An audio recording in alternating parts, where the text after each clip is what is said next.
Guarantee ಯೋಜನೆಗೆ ನಾನು guarantee ಯೋಜನೆಯನ್ನು ವಿರೋಧ ಮಾಡ್ತಾ ಇಲ್ಲ, ಗ್ಯಾರಂಟಿ ಯೋಜನೆಯನ್ನು ವಿರೋಧ ಮಾಡ್ತಾರೆ. ಅದು ಗ್ಯಾರಂಟಿ ಯೋಜನೆಯಿಂದ ಯಾವ ರೀತಿ ಆಗ್ತಾ ಇದೆ?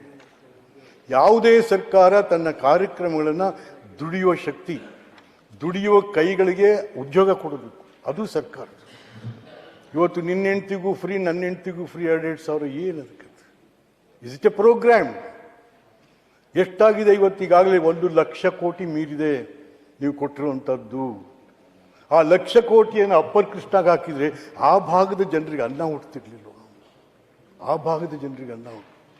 ಹೌದಪ್ಪ, ಹಿಂದೆನೂ ಕೂಡ ಕಾಂಗ್ರೆಸ್ ಸರ್ಕಾರ ಒಂದು ಮಾನದಂಡ ಇತ್ತು, ಮಾನದಂಡ ಓಲ್ಡ್ ಏಜ್ ಪೆನ್ಷನ್. ಎಸ್, 60 ಇವರು ಸ್ವರ್ಣ ಅದಿತ್ತದು ಒಂದು ಕಾರ್ಯಕ್ರಮ ಶುರು ಮಾಡಿದ್ಮೇಲೆ ಈ ಭಾಗದಲ್ಲಿ ದೊಡ್ಡ ದೊಡ್ಡ ರಸ್ತೆಗಳಾಯಿತು, ದೊಡ್ಡ ದೊಡ್ಡ ರಸ್ತೆಗಳಾಯಿತು. ಮತ್ತು ನಮ್ಮ ಆರೋಗ್ಯನೂ ಕೂಡ ಬಹಳ ಮುಖ್ಯ ಇದರಲ್ಲಿ. ಹಾಸ್ಪಿಟಲ್ಸ್ಗಳಿದೆ. ರಾಯಚೂರಲ್ಲಿ ಯಾವುದೋ ಭಾಳ ದೊಡ್ಡ ಆಸ್ಪತ್ರೆ ತರಬೇಕು ಅಂತ ಅದೇನೋ ಅದಕ್ಕಾಯಿತು ಏನೋ ಗೊತ್ತಾಗಲಿಲ್ಲ.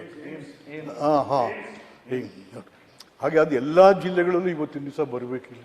ಎಲ್ಲ ಜಿಲ್ಲೆಗಳಲ್ಲೂ ಅಕ್ಷರ ಮತ್ತು ಆರೋಗ್ಯ ಮತ್ತು ಅನ್ನದ ವಿಚಾರ ಹೇಳಿದ್ರು ನಿರಾಣಿ. ಕೃಷ್ಣಾ ಭಾಗ್ಯ ಜಲ 1,00,000 ಕೋಟಿ ಕೊಟ್ಟರೆ ಅಷ್ಟು ಪೂರ್ಣ ಆಗ್ಬೋದು ಅಂತಕ್ಕಂಥ. ಈ ಸಂದರ್ಭದಲ್ಲಿ ನಾನು ನಮ್ಮ ಸ್ನೇಹಿತರಿಗೆ ಯಾರು ಬೇಜಾರು ಮಾಡ್ಕೋಬಾರ್ದು.